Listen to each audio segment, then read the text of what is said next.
Have you ever felt like sharing too much with your family sometimes does more harm than good? As we get older, there's a natural tendency to want to be open and honest with our loved ones, believing that full transparency is always the best approach. But the truth is, some things are better kept private, not out of secrecy, but out of wisdom. Not everything needs to be shared, and in some cases, keeping certain matters to yourself can protect both your peace of mind and your relationships. In this video, we're diving into 5 things you might want to think twice about sharing after 65. These aren't about deception or shutting people out, but rather about maintaining your independence, avoiding unnecessary stress, and ensuring that your personal boundaries are respected. You might be surprised by how much peace can come from keeping a few select matters private.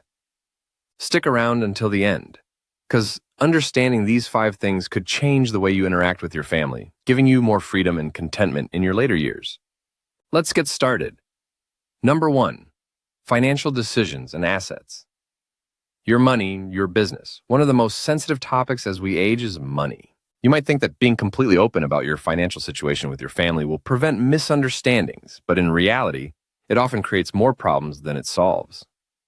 Sharing every detail about your savings, investments, or even how much you've set aside for the future can lead to unsolicited advice, pressure, or even family conflicts, especially when different generations have different views on money.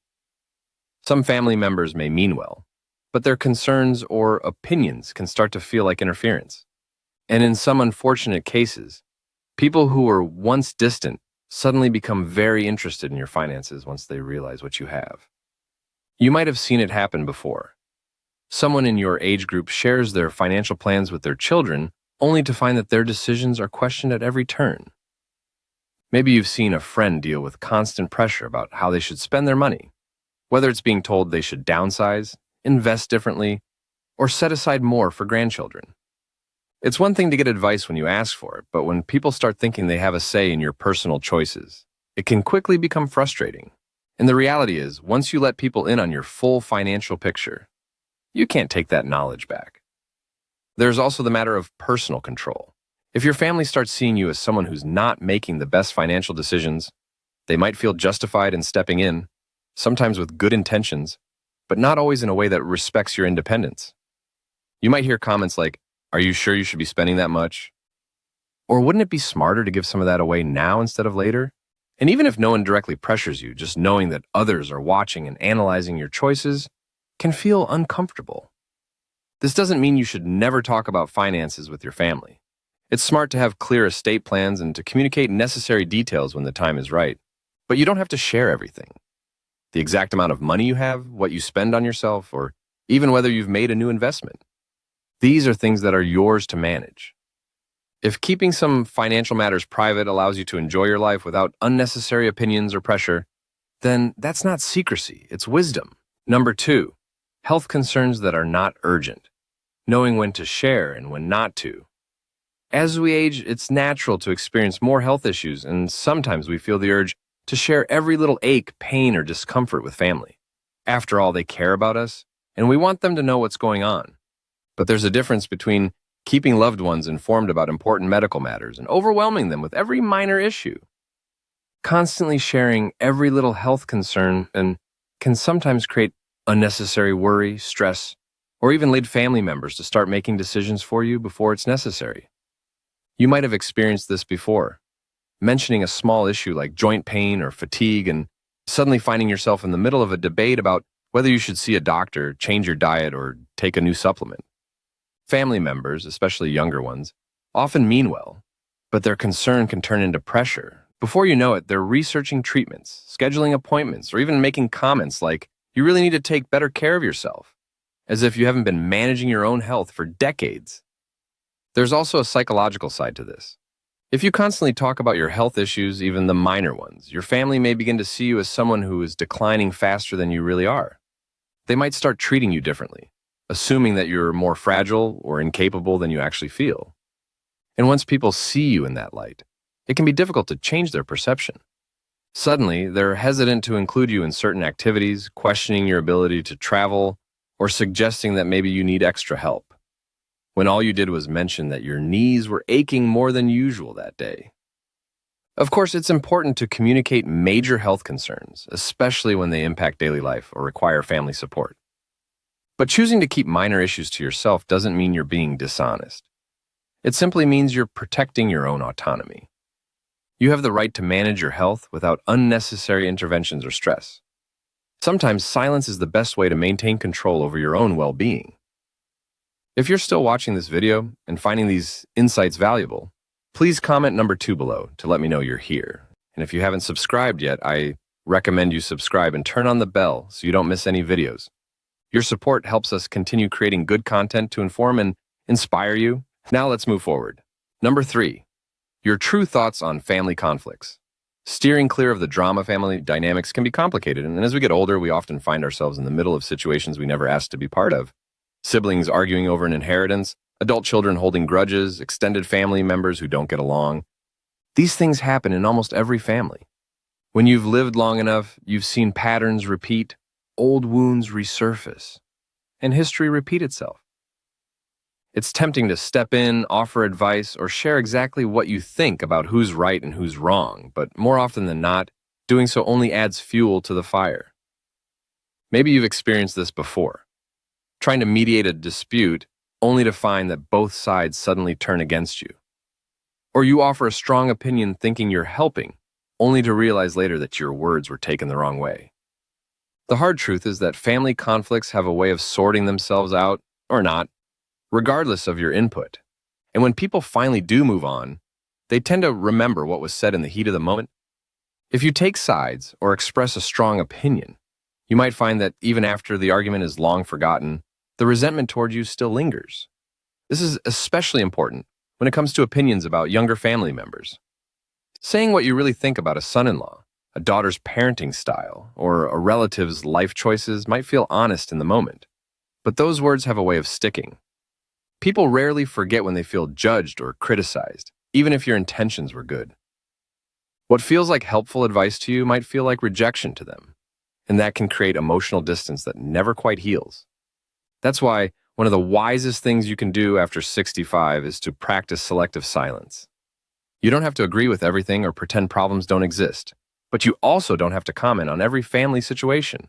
Instead of giving an opinion, sometimes the best response is a simple, "I hope things work out for the best," or "I trust you'll make the right decision."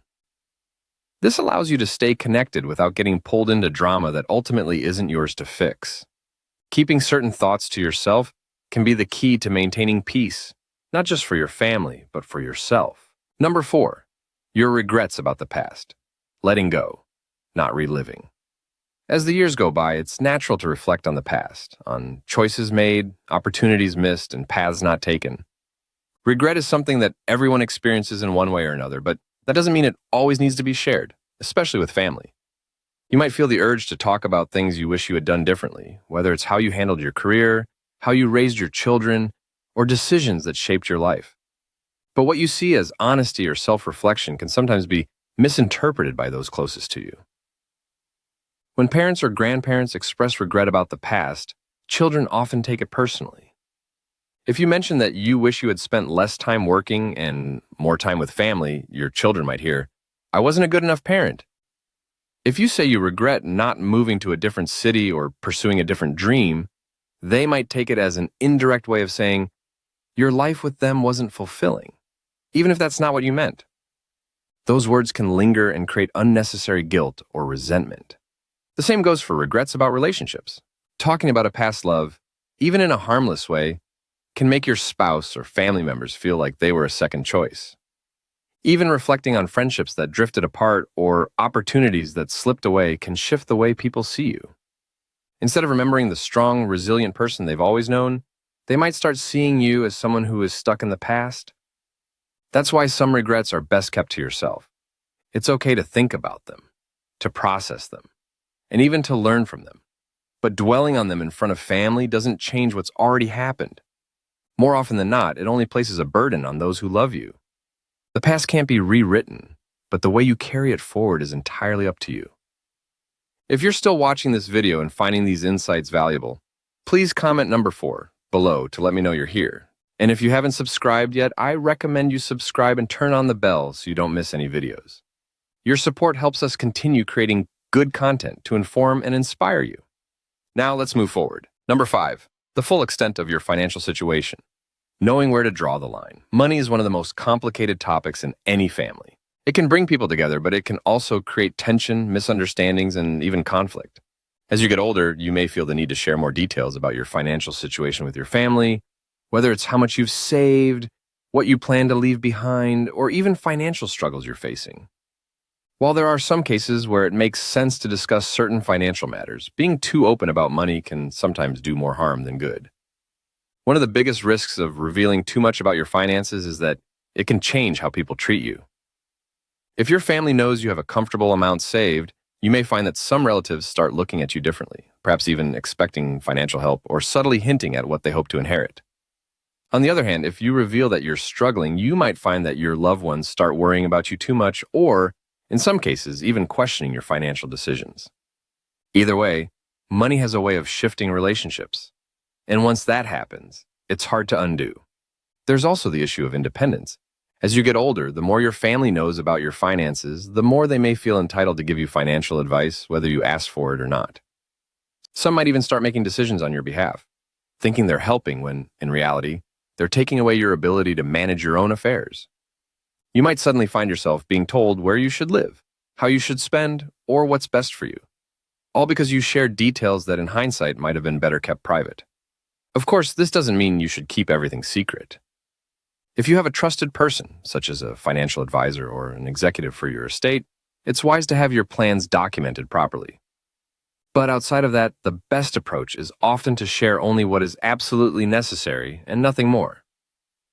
Keeping certain details to yourself allows you to maintain control over your own financial future while avoiding unnecessary stress, tension, or unwanted advice. If you've ever noticed how discussions about money can change the way people interact, you already understand why this is one of the most important things to be mindful of. In the end, your finances are yours to manage, and keeping some details private ensures that your relationships with your family remain built on love and respect rather than financial expectations. Final thoughts. As we wrap up this video, take a moment to reflect on the 5 things we've discussed. Keeping certain things private isn't about being secretive or distant. It's about protecting your peace, your dignity, and your relationships. Not everything needs to be shared, and sometimes the wisest choice is knowing what to hold back.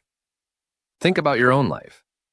Have you ever shared something with family only to realize later that it changed how they saw you? Or maybe you've held back from saying something and realized later that it was the right decision. Wisdom often comes from experience, and as we grow older, we learn that some things are best kept to ourselves.